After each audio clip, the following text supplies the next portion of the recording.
하나님 말씀 계속해서 신명기 24장 말씀 봅니다. 신명기 24장 1절부터 5절까지 있는 말씀을 보겠습니다. 말씀을 교독합니다. 신명기 24장 1절부터 5절입니다. 사람이 아내를 맞이하여 데려온 후에 그에게 수치되는 일이 있음을 발견하고 그를 기뻐하지 아니하면 이혼 증서를 써서 그의 손에 주고 그를 자기 집에서 내보낼 것이요.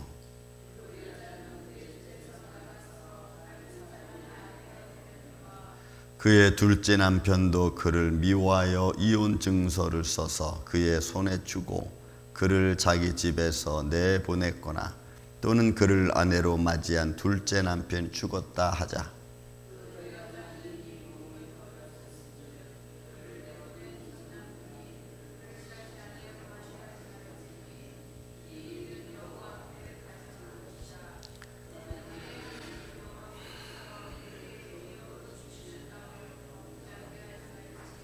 사람이 새로이 아내를 맞이하였으면 그를 군대로 내보내지 말 것이요 아무 직무도 그에게 맡기지 말 것이며 그는 1년 동안 한가하게 집에 있으면서 그가 맞이한 아내를 즐겁게 할지니라. 아멘. 이 기타 규정에 관한 내용들이 계속해서 진행되고 있습니다. 특별히 이혼과 재혼에 관한 문제고 그 다음에 또 남녀의 결혼에 관한 문제입니다. 창세기 6장에 보면은 하나님의 심판의 규정을 이렇게 정하고 있죠. 죄가 세상에 관영했다라는 말씀입니다. 죄가 세상에 관영했다는 표현의 대표적인 인성을 하나님의 아들들이 사람의 딸들을 자기가 원하는 대로 취하여 이렇게 이 모습은 그들에게 주어진 남녀에게 주어진 의무가 다 바뀌어진 것을 말합니다. 남자에게 있어서는 책임과 의무를 강조하는 면으로 성경은 기록되어져 가고 있습니다. 남자는 마땅히 그가 감당해야 될 책임이 있죠. 그가 어떤 일은 가정을 이루든 아내를 맞이하든 그에게 주어진 인생에 관해서는 책임과 마땅해야 될 의무가 있습니다. 여인에게 있어서는 순결과 청결을 굉장히 강조한 의미로서 성경은 기록하고 있는 걸 보게 됩니다. 그러니까 책임과 의무를 중요시 여겼던 남자의 위치와 순결과 청결을 굉장히 강조로 하고 있었던 여인의 위치, 이것이 다 뒤죽박죽 돼버려요. 죄라고 하는 큰 그늘 안에 다 뒤죽박죽된 거예요. 그래서 죄의 관영함은 남녀의 마땅히 그들이 갖춰야 될 책임과 의무가 망가지고 순결과 청결이 다 망가져 버리는 상태. 그래서 결국은 그 위치와 또한 그의 삶의 환경을 다 송두리째 망가뜨려 버린 겁니다.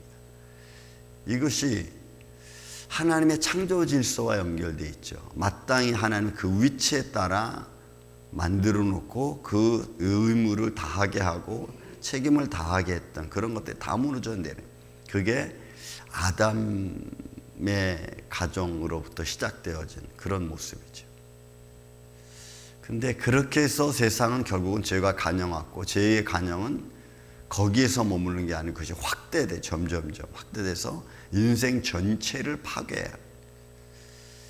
근데 여러분 그 규정이 너무나 심플하게 성경은 기록하고 있습니다. 오늘날 세상도 죄의 관영함은 이제 더 이상 도를 넘어서 있죠. 한국에도 요즘 그런 게 많이 생겼습니다. 탐정. 그게 많이 생겼는데 그 어느 여인 탐정을 하고 있는 그 탐정 그 대표를 만나서 유튜브 기자가 한번 그 인터뷰를 한 게 나와 있는 거 제가 봤습니다. 요즘 세상은 어떻습니까? 남녀의 어떤 관계는 어떻습니까? 과거보다 어떻습니까? 질문을 굉장히 많이 합니다.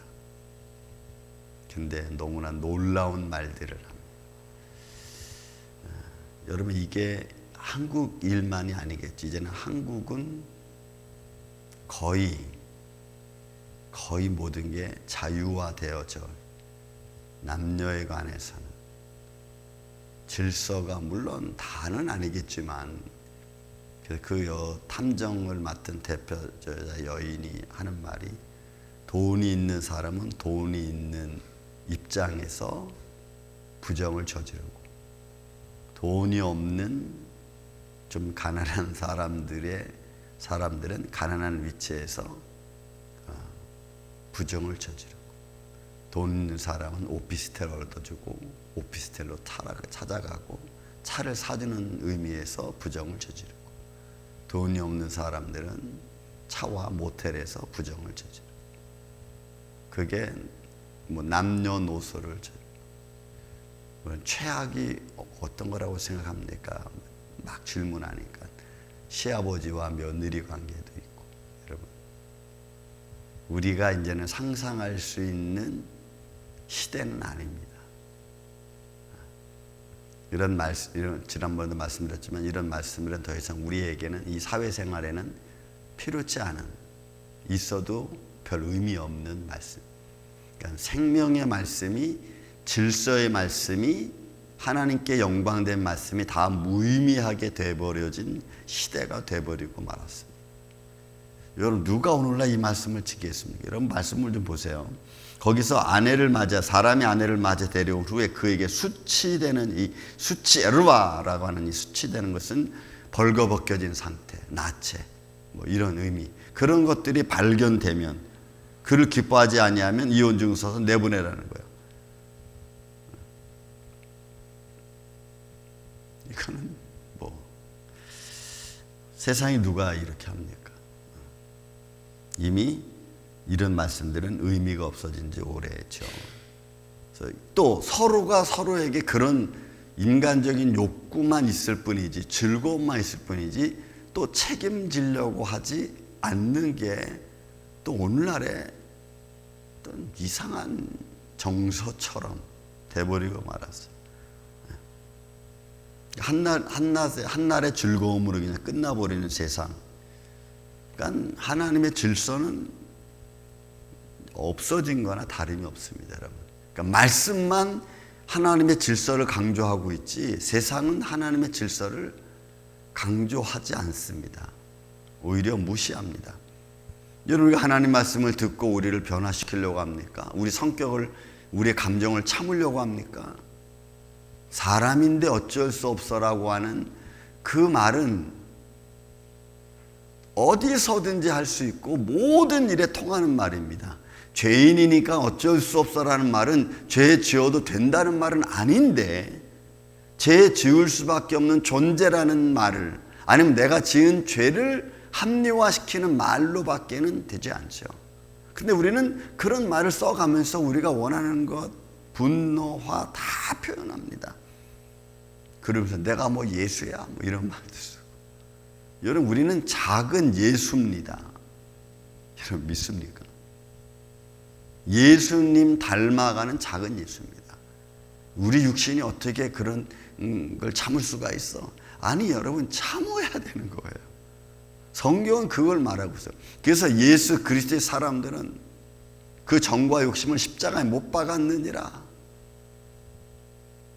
그러니까 우리는 말씀을 마음에 새기려고 하지 않고, 내 삶에 힘든 거라면 말씀도 다 버리는 세상이에요. 그런 여러분, 이런 말씀들은 그냥 기록에 있을 뿐입니다.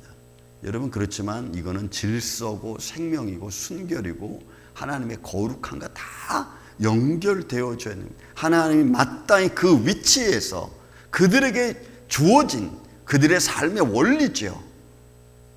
그 원리가 다 망가지는 것이 오늘 죄악된 세상입니다. 또 그 여자는 그의 집에서 나가서 다른 사람의 아내가 되려니와 그 둘째 남편도 그를 미워하여, 이게 사내라고 하는 이것은 감정적인 적대를 의미하는 겁니다. 그래서 이혼 증서서 그 손에 주고 그를 자기 집에 내보냈을 때, 또는 그 아내를 맞이한 둘째 남편이 죽었다 하자, 첫째 남편이 그 여는 몸이 더럽혀졌은즉 내보낸 전 남편이 그를 다시 아내로 맞이하지 말라. 이 일은 여호와 앞에 가증한 것이라. 그러니까 이게 다 뭡니까? 아니, 요즘 여러분 영화에도 그런 거 많이 나와. 한국 뭐 드라마에도 많이 나오고, 연예인들이 또 그런 말이야. 이혼하고 또 같이 살아. 그러니까 세상이 더 이상 합당치 않은 말이에요. 그러니까 세상이 그렇게 돌아가고 있는 것을 여러분 요즘엔 토크쇼 같은 거 보면은 이런 것들은 그냥 우스갯소리로 나오는 말들이잖아요. 여러분, 하나님의 말씀이, 생명의 말씀이, 질서의 말씀이 사람의 우스갯소리로 다 바뀌어져 버린 세상이 되어버리고 말았어요. 그래서 여러분, 개인적인 우리 신앙도 하나님 안에서 믿음을 자기가 지키려고 한다면 자기만의 그런 하나님과 나와의 결단력들이 있어야 됩니다. 내 작은 부분 하나가 우스갯소리로 들려서 내 믿음에 상처를 주면 결국 그것은 우리를 온전한 길로 가는데 자꾸 방해가 되는. 그래서 스스로 그런 걸 지켜가려고 노력을 해야 됩니다. 말씀이 이러니까 이게 생명이라고 믿으면 우리는 생명된 말씀의 마음을 갖고 우리 그 삶 속에서 우리가 애써야죠. 지키려고. 그 여호와 앞에 가증한 겁니다. 하나님의 혐오스러운 거죠. 거짓되고 헛된 것을 말합니다. 그러니까 평범한 이야기 같지만 그 평범한 이야기 속에서 하나님의 거룩함이 망가지고 있는 거죠. 저와 여러분의 인생의 삶 속에서 하나님의 거룩함이 다 망가지고, 믿지 않는 사람은 믿지 않는 관계에서 다 하나님 망가뜨리고, 믿는 사람은 믿음을 지키지 못해서 다 망가뜨리고, 그래서 세상은 점점점 나빠질 수밖에 없어요. 좋아지려고 하는 게 없으니까 나빠질 수밖에 없고, 그 나빠진 것에 대한 가치 기준이 성경이어야 되는데 이게 가치 기준이 환경이 되어버리니까 어쩔 수 없다는 말로 다 대변해 버리는 겁니다. 그것이 오늘날의 세상입니다.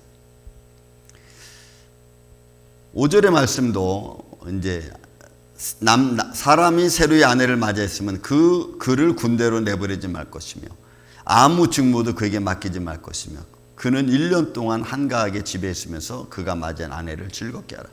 이거는 남자의 의무와 책임이죠. 마땅히 자기가 책임져야 될 것에 관하여 마땅히 책임지고 사랑하는 삶의 모습을 꾸준히 보여야 되는, 그러므로 해서 새로운 가정이 아름답게 만들어져 가고 질서가 성립되어져 가는 그런 모습이죠.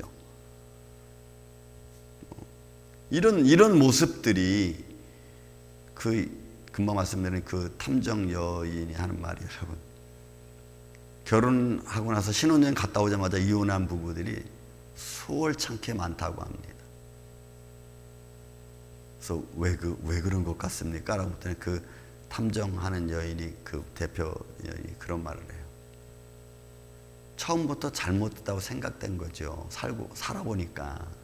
여러분 신혼여행 갔다 와서 이혼할 점은 여러분 그 3, 4일 안에 다 이미 알게 된다는 거 아니겠어요?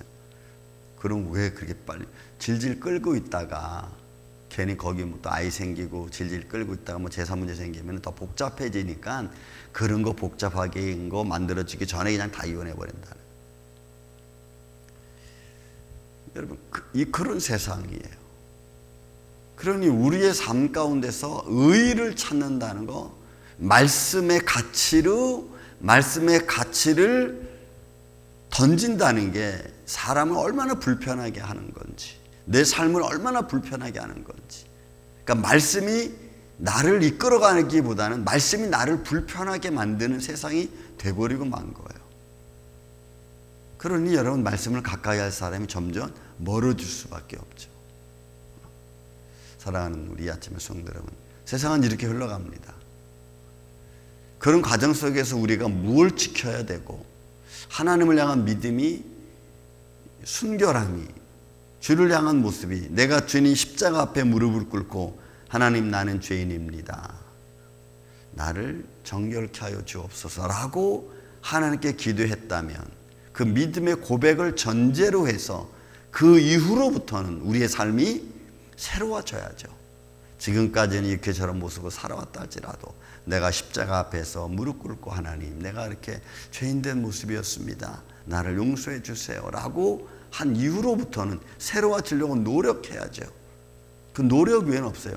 죄의 무기는, 죄의 손길을 끊임없이 나를 끌어당기려고 하지만 믿음의 결단은 죄의 유혹을, 나를 끌어당기는 죄의 유혹을 우리가 끊고 일어서려고 노력하는 그 삶이 우리에겐 필요하죠. 왜? 예수님 닮아가 주님 살아계심을 인정하는 거니까.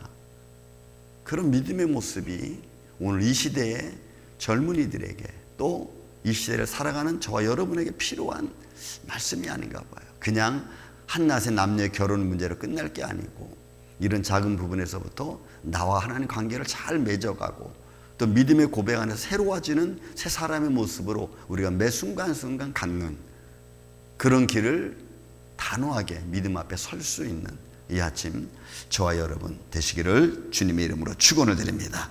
사랑과 은혜가 많으신 아버지 하나님, 더 이상 세상은 하나님 말씀을 받을 수 있는 세상이 되지 않았습니다. 이제는 이 과정 삶의 속에서 말씀이 점점 멀어져 가고 있고, 말씀의 가치와 빛이 세상에 영향을 주지 못하는 세상이 되어버리고 말았습니다. 이런 세상 앞에서 오늘도 우리는 주의 말씀을 붙들고 몸부림칩니다. 이 말씀을 붙들고 오늘도 우리가 주님 앞에 달려가길 원합니다. 주님 앞에 믿음으로 고백하고 회개하였다면 이제는 예수님만 바라볼 수 있는 마음 갖게 하여 주시고, 우리의 삶의 발걸음걸음을 주님 지켜주시옵소서. 그런 믿음의 길을 걸어가기로 마음으로 다짐하고 결심하는 사랑 성도들의 마음을 주님께서 긍휼히 여겨 주옵시고, 저들을 천군 천사를 통하여 전우좌우 사방 지켜 보호하여 주옵소서. 때로는 힘들고 육신적으로 어려운 일이 있어도 우리의 영원한 위로자 되시는 주님이 함께하여 주시고, 이로 말미암아 하늘의 복을 받으며 살아가는 주의 백성 자녀들 되게 하여 주옵소서. 주님의 손길이 오늘도 우리는 필요합니다.